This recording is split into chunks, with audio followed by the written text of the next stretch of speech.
Most guitar players know a few chord shapes, but they hit a wall when the song starts to move.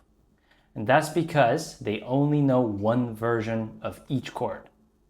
In this lesson, we're going to unlock major triad inversions. This is the backbone of smooth chord changes and melodic improvisation.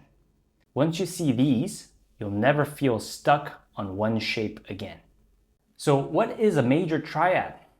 It's just 3 notes. Has the root, the 3rd degree, and the 5th degree. That's it. Inversions are simply different orders of those 3 notes. Root position consists of root note, 3rd, and 5th. The first inversion has a 3rd, 5th, then a root. Then second inversion has 5th, root, and 3rd. By flipping the orders, we unlock new chord shapes that will still sound like the same chord. You may be asking, why does this matter? First, inversions let you stay in one area of the fretboard while the chords are changing. No more big jumps with these. Second, they make chord progressions sound smooth and connected. That's called voice leading. Instead of leaping around, the notes glide from one chord to the next. And third, when you're improvising, triads act like pillars. You can land on them and sound locked into the harmony, even if you're not playing full chords. Let's talk about how we're going to approach the triads. First, we'll practice triads across string sets. Think of this as building roads across the fretboard. For example, on strings 1, 2, 3, which are the high E, B string, then G string, you're going to play C major in root position, then first inversion, then second inversion. We're going to do the same for string set number 2, which consists of strings 2, 3, 4, then string set number 3, which consists of string 3, 4, 5, and lastly string set 4, which consists of strings 4, 5, 6. Horizontal practice builds your ability to travel smoothly along the neck. Then we're going to look at it vertically. And this is where the caged system comes in. Now, if you've never heard about the caged system, here's the premise.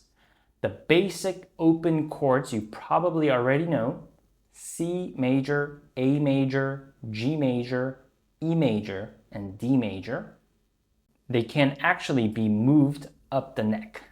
When you do that, they form repeating patterns that cover the entire fretboard.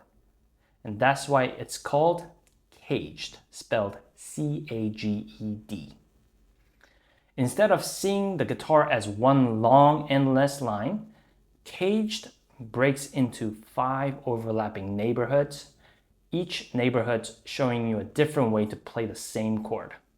For triads, we'll focus on 3 of these neighborhoods chunked together that are the most practical. We're going to have D shape and C shape combined into one. We'll call this position 1. Then we'll have the A shape, then a G shape combined. Call that position number 2. And lastly, we have the E shape.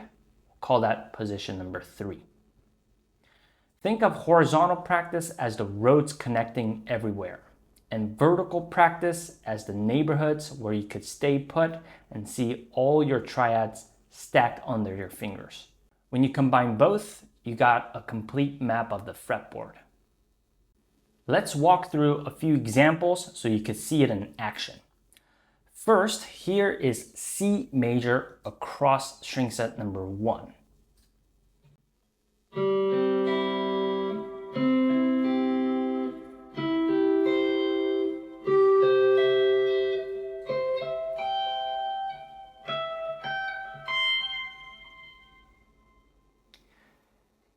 Now let's move to string set number 2.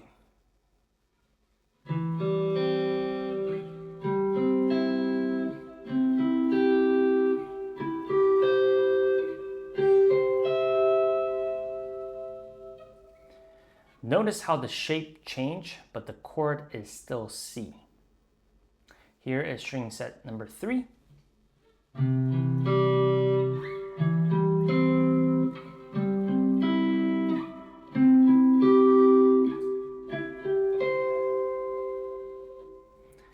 lastly, here is string set number 4.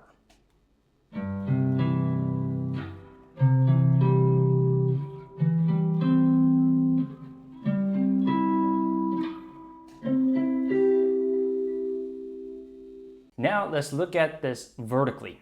I'll start with position 1, which consists of D and C shape.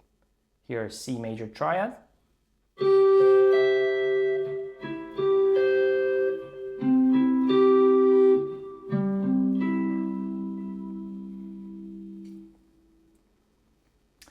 Now position 2, which have A and G shapes.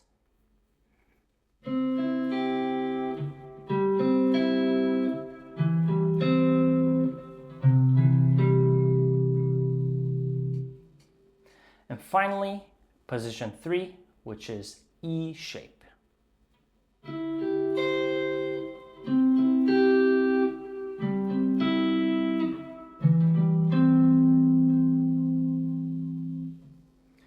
Here already you can see the power of inversions. You don't just have one C major chord. You've got options everywhere on the neck. That's the foundation of major triad inversions. In the next lesson, we'll break down how to practice them. First in closed scale exercises, then we'll apply them musically in improvisation. For now, just remember, major triads consist of root note, third degree, and fifth degree. Inversions allow us to move across the fretboard by flipping the order of these notes. We're going to practice both horizontally and vertically so you always know where to land. Let's move on to the practice framework.